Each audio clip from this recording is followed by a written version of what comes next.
Hola, buen día a todas y todos. Tenemos que hablar lastimosamente de unas noticias algo preocupantes en nuestro país.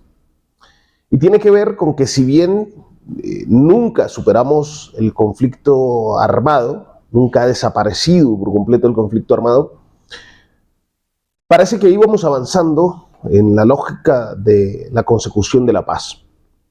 Sin embargo, revisando hechos de este año, nos encontramos con cuestiones bastante preocupantes y es la agudización del conflicto armado en ciertas zonas. Esta semana vimos como dos fuerzas insurgentes, el ELN y el Estado Mayor Central, la FAREP de Ciencias, se ensarzaban en una serie de combates en Arauca. Y lógicamente quien lleva los platos rotos es sin duda alguna la comunidad, la población civil. Sorprende que esto suceda cuando se habla de paz y cuando se habla de la paz total. Lo que debe llevarnos, por lo tanto, a reflexionar sobre el papel y el plan de trabajo que se está empleando en este propósito de alcanzar la paz total. Sorprende que estos enfrentamientos sucedan cuando al mismo tiempo sucedía una nueva ronda de negociaciones del ELN con el gobierno nacional en Caracas. Y es que aquí hay que advertir una cosa que ya hace tiempo se ha venido mencionando y que fue un hecho diferenciador que llevó a que, en efecto, con el gobierno de Juan Manuel Santos, las FARC, ahora comunes, lograran pactar una paz, un acuerdo de paz, y lograran así la dejación de las armas. Un proceso de paz que, como ya se ha mencionado en otras ocasiones, no se puede explicar exclusivamente en lo que sucedió en La Habana.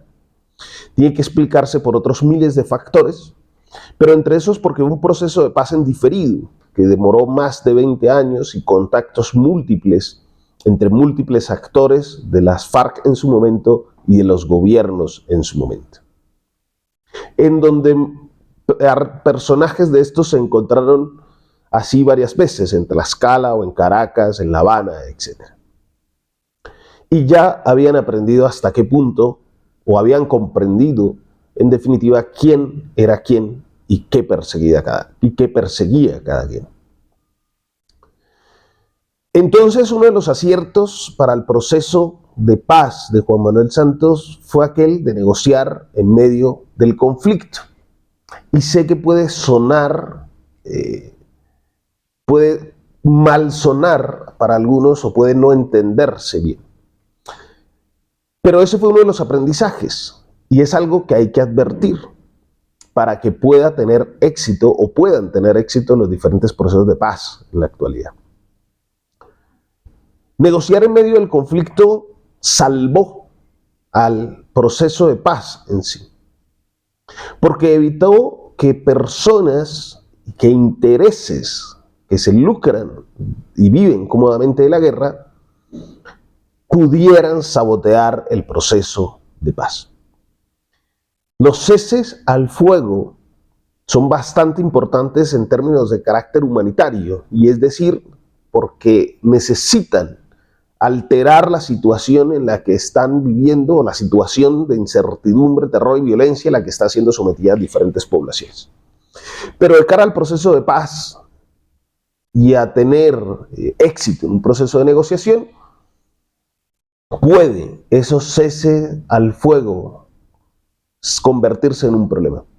Y es porque la voluntad de negociación e incluso la agenda de negociación queda presa en muchas ocasiones en los procesos de verificación de esos ceses al fuego.